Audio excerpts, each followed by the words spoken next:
But since we were torn away from you, brothers, for a short time, in person, not in heart, we endeavoured the more eagerly and with great desire to see you face to face, because we wanted to come to you, I, Paul, again and again, but Satan hindered us. For what is our hope, our joy, our crown of boasting before our Lord Jesus at his coming? Is it not you? For you are our glory and joy.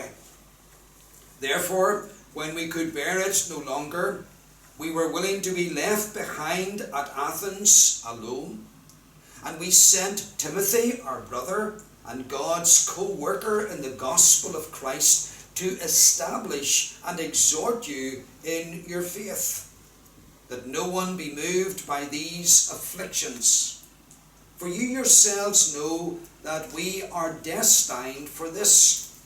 For when we were with you, we kept telling you beforehand that we were to suffer affliction, just as it has come to pass, and just as you know.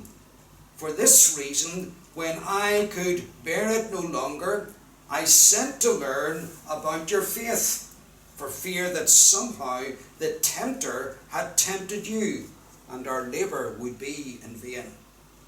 But now that Timothy has come to us from you, and has brought us the good news of your faith and love, and reported that you always remember us kindly, and long to see us as we long to see you. For this reason, brothers, in all our distress and affliction, we have been comforted about you through your faith. For now we live, if you are standing fast in the Lord. For what thanksgiving can we return to God for you, for all the joy that we feel for your sake before our God, as we pray most earnestly night and day, that we may see you face to face and supply what is lacking in your faith. Now may our God and Father himself and our Lord Jesus direct our way to you, and may the Lord make you increase and abound in love for one another and for all, as we do for you, so that he may establish your hearts blameless in holiness before our God and Father at the coming of our Lord Jesus with all his saints. Amen. Well, we're turning now to this section that we have read together, 1 Thessalonians chapter 2, from verse 17 to chapter 3 and verse 13. I'm sure some of the young people with us this morning have missed school from time to time. I know there are some children and they can go through and they have got full attendance right the way through maybe their primary school or indeed through their secondary school, and there's a lot made out of that in school. But most children end up missing school at one time or another through sickness or some other situation, maybe a death. Occasionally we took our children out of school, dare I say it, before the end of term in June, so that we could get to England before the holiday rush started. But you know what happens when you get back into school? The teacher in your class or the form teacher is saying, "Where is your note for absence? I need a note from your parents to say why you have missed school either for a day or 2 days or 3 days." I had a standard letter on my computer which got adjusted according to the notes that our children needed for not being at school. Well, we come this morning to Paul's absence note. This is what this whole section is about. Paul has been absent, not from school, young people and adults, but he's been missing in Thessalonica. And Paul feels he's got to send a note, an extensive note in this letter, explaining why he was absent from Thessalonica. And that is because, or he found the need to do this, because the people who were against him in Thessalonica, the Jews, were stirring up all kinds of trouble while Paul was away. They were spreading all kinds of stories about Paul while he was there. They said afterwards, these Jews said, you can't trust that man. He is not preaching the truth. We don't believe that Messiah has come, and so on. And when Paul hadn't come back to visit them, they said, well, we told you so. He's not a very reliable man.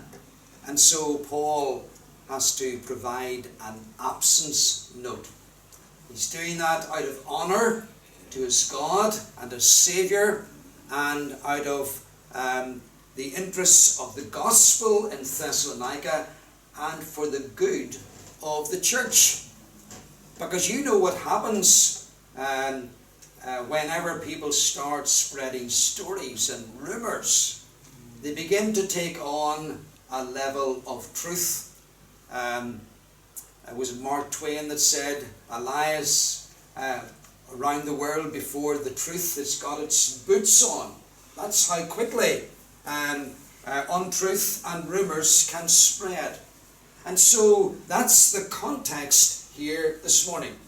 Paul is saying, it's not as you have been told. Let me set the record straight as to why I have been absent from Thessalonica. And let me tell you the place that you continue to have in our thoughts and in our prayers. And Paul is doing this not because he wants people to think well of him. He's doing this because he is concerned that all these stories that have gone around the place and all these things that have been said about the missionary team will cause this little church to stumble and to close. That it will fold. And you see, of course, the devil loves it when there's lies and falsehood and rumour being spread about his servants and about his church. So, there are three things that we want to note this morning from this passage. Yes, Paul says, I was absent. And here's the first one, but not by choice. I was absent, but not by choice. That's a bit like you young people going into school after being off for a day and saying to the teacher, well, I didn't just take a day off because I felt like it. It wasn't my choice. I was sick. That's why I wasn't in school. That's why I haven't my homework done or whatever. It is not by choice. And Paul reminds the Thessalonians here of the circumstances of his departure from Thessalonica. And the reality is, it was forced upon him by the enemies of the gospel. Look at verse 17. Having been taken away from you. And literally it is, having been torn away from you. And this is a word that would have been used of a bereavement. And of course, a bereavement can happen suddenly. You have someone today, you see them today, they're fine, and then in the next day they're gone. And that is true of Paul's ministry in Thessalonica. He was getting on with the ministry, and yes, there was opposition from these Jews rumbling in the background, and then it just exploded. It exploded. And Paul was taken away from them, just like as if it were a death. So it's not the circumstances in which an apostle or any pastor wants to leave their congregation. You will be following the news in Ukraine, and some churches and some pastors, they've just had to get out of situations because it's so dangerous and difficult. That's a really difficult thing for a pastor to have to do, and a decision to have to make. because a pastor wants to be with his people. Paul wanted to be with the Thessalonians for longer, and so he was forced out. And then he emphasizes that staying away was not part of his plan, and staying away was not his own choice.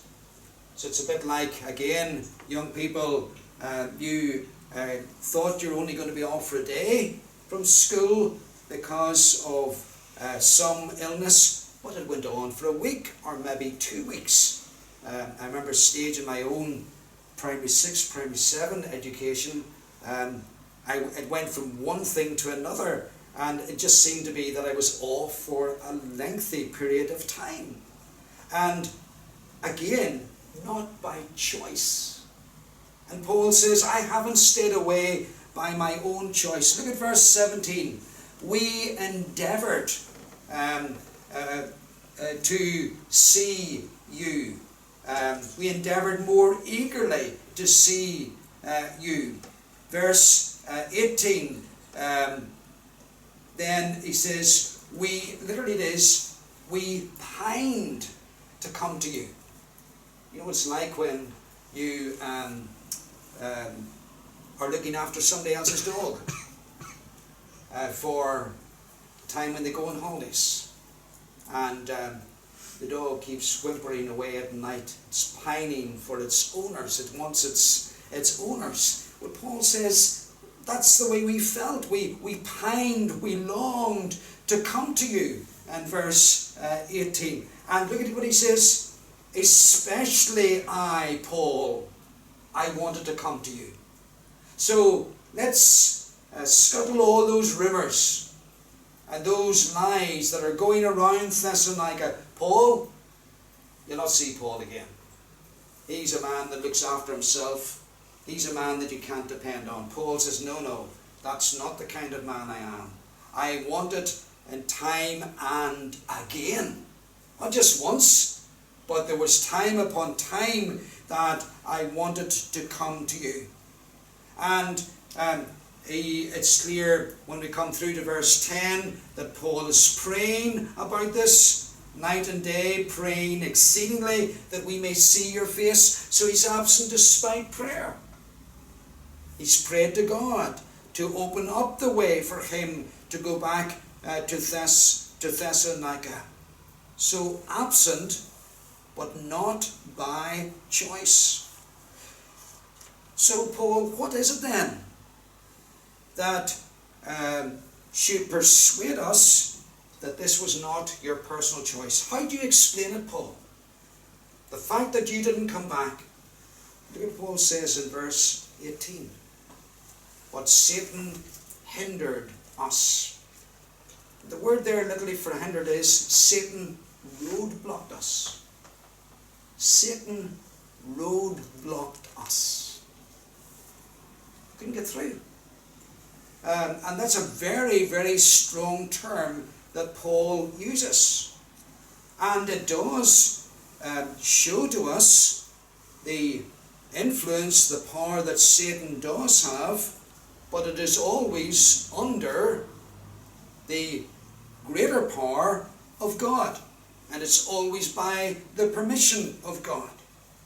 So, how Satan roadblocked Paul and the team, or Paul in particular, from coming back, we're not told. I'm inclined to think, but it's only my own thought. I can't prove it from Scripture, but I'm inclined to think it is back to the legal judgment that was issued against Paul. In particular, he was the team leader. And so, if there's been some ban put upon Paul from being in Thessalonica, then you can see how Paul can get back. Well, who was behind that? Well, if you look at the whole cycle of events, it was evil. And behind all evil lies the evil one. God is not the author of evil. Satan is the hand behind all evil. And so that may well have been still in force for a period of time that Paul was banned from the city. A bit like if somebody is deemed to have misbehaved in some school event or some community event, they're banned. You're not allowed back to youth club until you decide to behave yourself. It sometimes happens in church youth clubs. So Paul says absent, but not by choice. And the Church of Jesus Christ is not like school, of course. It's not like work, where you or I are required to tell people why we are absent from church or young people's activities, or from Sabbath school, or from fellowship meetings. But brethren, it does mean that we shouldn't be any the less rigorous with ourselves about being absent. Paul was absent from the church in Thessalonica, but not by his personal choice. No matter what he tried to do, he couldn't make it there. And behind that he saw the hand of Satan. And so when you or I, when we are absent from the church and the worship of the church, the fellowship of the church, we need to be as rigorous with ourselves and say, now, is this my personal choice? Am I behind it all saying, well, I can't be bothered tonight, or I'm too tired, or I'm too busy, or I don't want to attend, or I don't feel like attending? That's none of those reasons featured with Paul. No, with Paul it was, I wanted again and again. Indeed, I eagerly wanted to be there. And brethren, that's what is to mark us as the people of God. An eager desire to be with the Lord's people when there is the meeting together of the church. Someone has said, if we really want to do something, we'll find a way. But if we don't, we'll find an excuse. It's very true. If we really want to do something, we'll find a way. Man, think of the time when you were courting the young lady that you're now engaged to or married to. When you wanted to see that young lady, nothing would stand in your way. It wasn't by your personal choice that you weren't able to see her. There was something that prevented you. If we really want to do something, we'll find a way. If we don't, we'll find an excuse. It's very sobering, isn't it? And searching. But then let's notice secondly this morning, absent, but abounding in affection. Absent, but abounding in affection. And young people, the word affection means in love, in just care, you've affection for your parents. You love them. You want to be with them. And that's what we're going on to look at now. Absent, but abounding in affection. You see, the enemies of the gospel are suggesting Paul doesn't care. Paul doesn't care. And they no doubt have various reasons for suggesting that, and they'll have other things that spin out from that. But Paul knocks that suggestion on the head again and again. Look at what he says in verse 17. We were taken away in presence, but not in heart. Not in heart. Our thoughts of you, our love for you, our interest in you didn't fade. It wasn't a case of out of sight, out of mind. No, rather, when we were forced out of Thessalonica, we took you with us in our hearts. When you met for worship, we were thinking about you. when you were experiencing your tribulations at the hands of those Jews, and some of you losing your jobs, and some of you being cut off from your families, and the other ways in which you experienced distress and tribulation, we were thinking of you. Yes, we were absent physically, but we were abounding in affection towards you. And then look at verse 17. He says, we endeavoured more eagerly to see your face with great desire, with an intense longing. It's the kind of longing that when we're separated from someone, we haven't seen them. We experienced it during COVID, didn't we? When we couldn't see people and go places, and we couldn't be with people. And we said, I just long to be able to see people again and to be able to see you again. That's what Paul says. He says, does that suggest a man that doesn't care? And then he goes on and he says, verse 1, and he repeats it again in verse 5. He says, but he changes it from the we to the I, could no longer endure it. We reached breaking point. You know what it is? Somebody says they're coming to visit you at a certain time, or your spouse is going to be home at a certain time, or your children are going to be home at a certain time. And 5 minutes pass, 10 minutes pass, and you begin to go in a little bit anxious. And then half an hour passes, and you become more anxious. Then comes to the point where you say, I've got to do something here. I just can't wait any longer. I can't settle myself to do anything.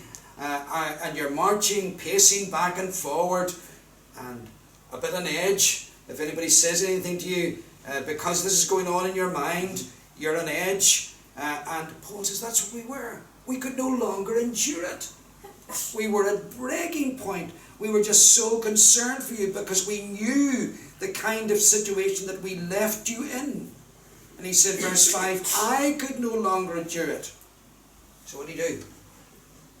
He said, well, I couldn't go because the road was blocked. But Timothy could go.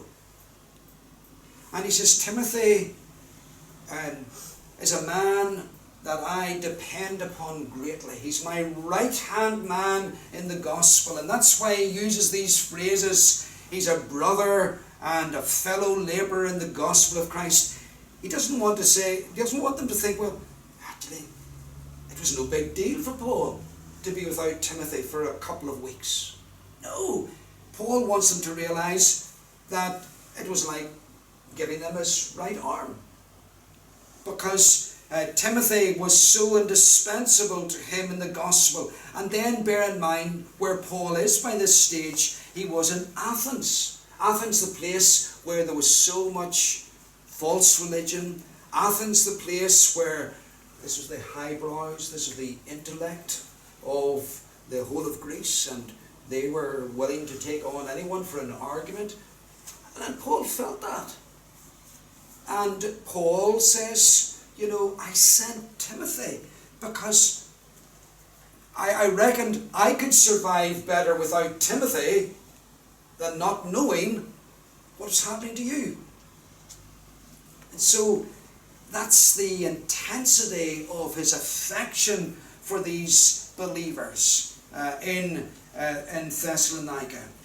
Verse 6 then, he says, but now Timothy has come to us from you and brought us good news, and that you always have good remembrance of us, greatly desiring to see us as we also to see you. And so Paul's deep affection for the Thessalonians. And brethren, do you see how this affection then gives way to joy? In verse 20, he says, verse 19, first of all, who is our hope, our joy, our crown of rejoicing? Is it not even you in the presence of our Lord Jesus Christ at his coming? Literally, it is at his royal coming, but he's coming again as king. And then he says, for you are our glory and joy. Now, the affection that Paul has or flows out then, there's maybe a better way of putting it, flows out then into joy. But let's try and identify with that. So, your best friend, and they have come through school with you, and whatever training you've done afterwards, and you get a job, and they don't. And you're just, every time you tell them, any word of a job, what applications have you filled out, and so on. And then after months, you hear, they phone you up, they send you a text and say, guess what? I got the job. And you're just flowing over with joy. Actually, you might as well have got the job. Because there's so much part of you. And that's the picture here. These Thessalonian believers, there's so much part of Paul's life, Paul's ministry, Paul's affections, that he says, actually, you are our joy. And then it comes through again in chapter 3 verse 9. For what thanks can we render to God for you all, for all the joy with which we rejoice for your sake.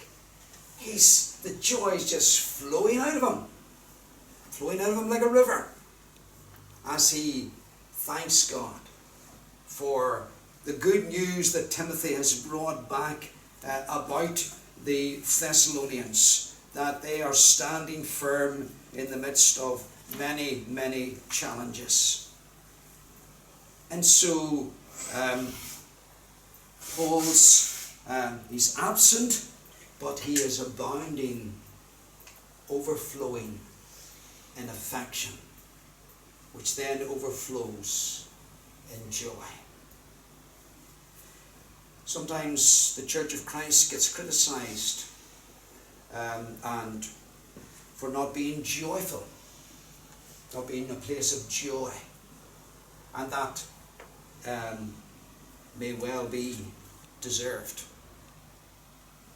But the answer is not actually to try and stir up more joy by some outward activity. If we introduce this, or if we do that, and sadly that's what many churches are trying to do today, we'll create the joy with our worship, with our music, with our band, with our whatever. But brethren, joy actually flows from affection. It's the outflow of affection. And if there's something wrong with our joy, or your joy in your life, or our joy in our church life, it goes back to our affection for Christ. That there's something watering down our affection for Christ. It may be our work, it could be our families, it could be anything. There's something competing there in our lives that is in danger of becoming, if it has not become, an idol that is actually on the same level as Christ, or taking priority over Christ. So we need to deal with the affection. And our affection for Christ needs to be renewed. And you can identify that with that in your families as well. If you've got a family or a friend where things are very difficult in terms of relationship, and it's not of your making. Yes, we all contribute to difficulties in relationships, but there are situations, and often there's a main contributor, or there's a major factor, and we're responding to it. And if you've that situation in your family, then it does impact your joy, doesn't it? And what's happening to that person or that friend. It's not the same as when you have a deep affection for others. And so Paul says, absent but abounding in affection. And brethren, meeting together in the church, it's more than a duty. It's more than a responsibility. It is to be a delight to us. A delight to us. And it will be a delight to us if we hold one another in affection. That doesn't mean that we are holding one another in perfection, so that there's not anything to be put right in our lives. But no, we say, well, he's my brother, she's my sister. I love them. I'm committed to them, despite their imperfections. And so that then will, in turn, when there's affection for the Lord and affection for one another, there will be joy. Joy is the outflow of affection. And Paul's a powerful example of that. And then we want to note thirdly and finally this morning, absent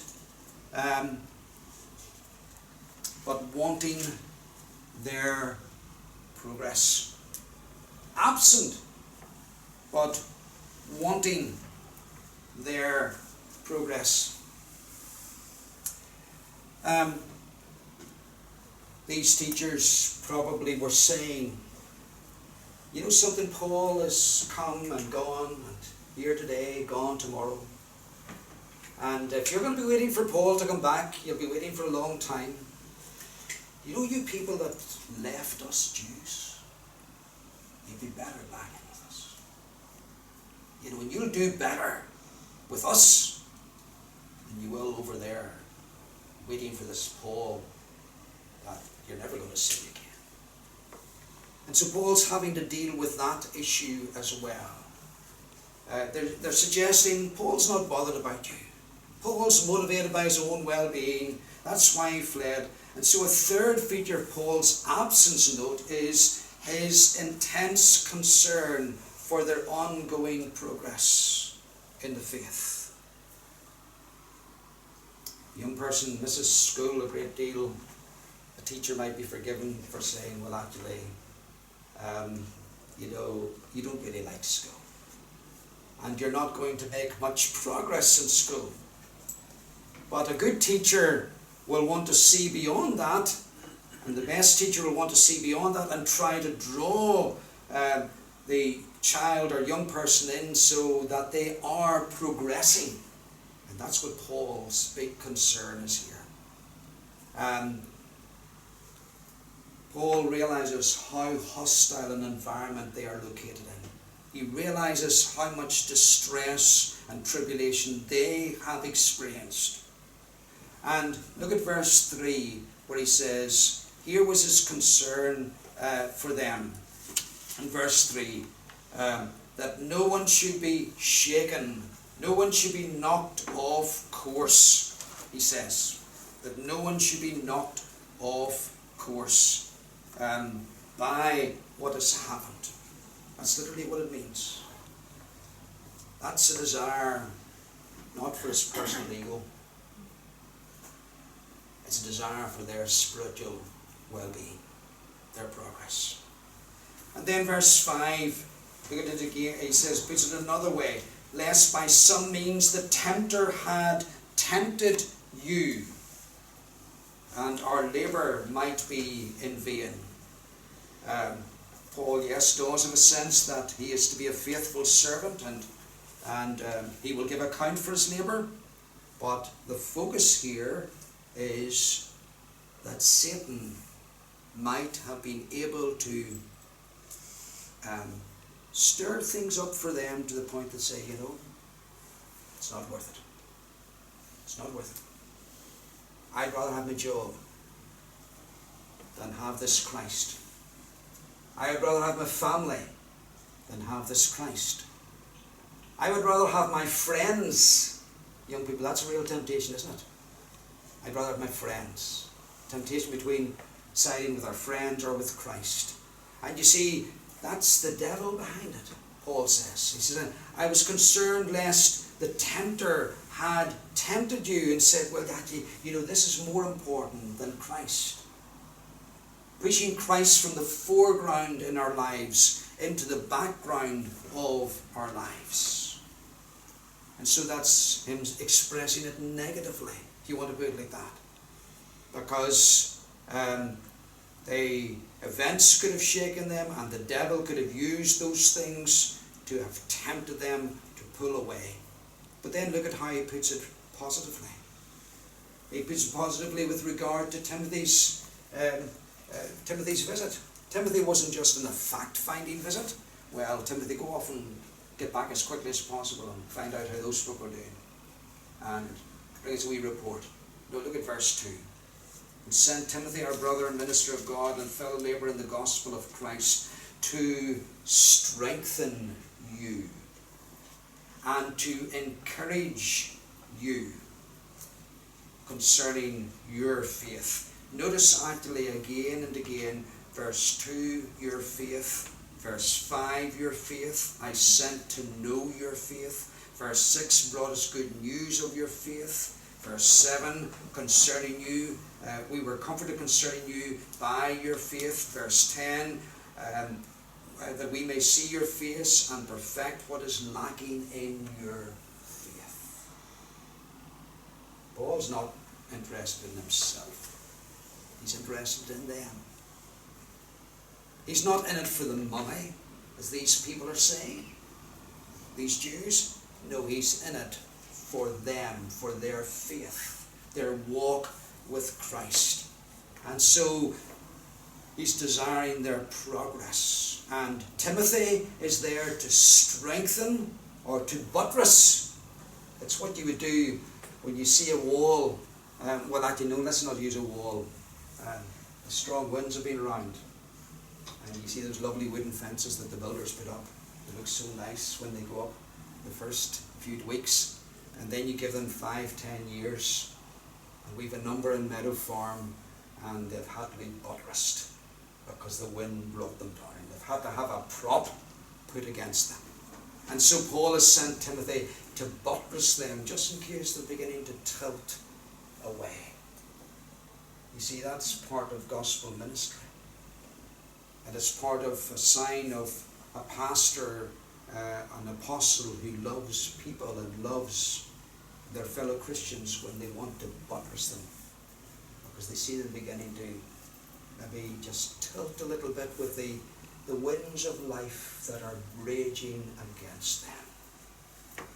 And so Paul then, if you go on, he says, and that word comes out again in verse 13, so that he may establish your hearts, buttress your hearts. It's prayed now with regard to Christ, but it's connected with Paul going. Paul wants to go later. He's still praying earnestly, verse 10. Here's the future, imploring exceedingly that we may see your face and that we may equip. It's the word that was used for mending nets by the disciples, so that we might fill out and patch up those holes that have become evident in our teaching and in your faith that need mended. What is lacking in your faith? Paul concerned for their progress and showing that here. And the very prayer he prays, look at the prayer that he prays at the end. Paul often breaks into thanksgiving in prayer, and with this we're finishing. What thanks can we render to God for you, for all the joy which you bring us? But then he's praying. And what's he praying for? Yes, he's praying that they will be able to get there.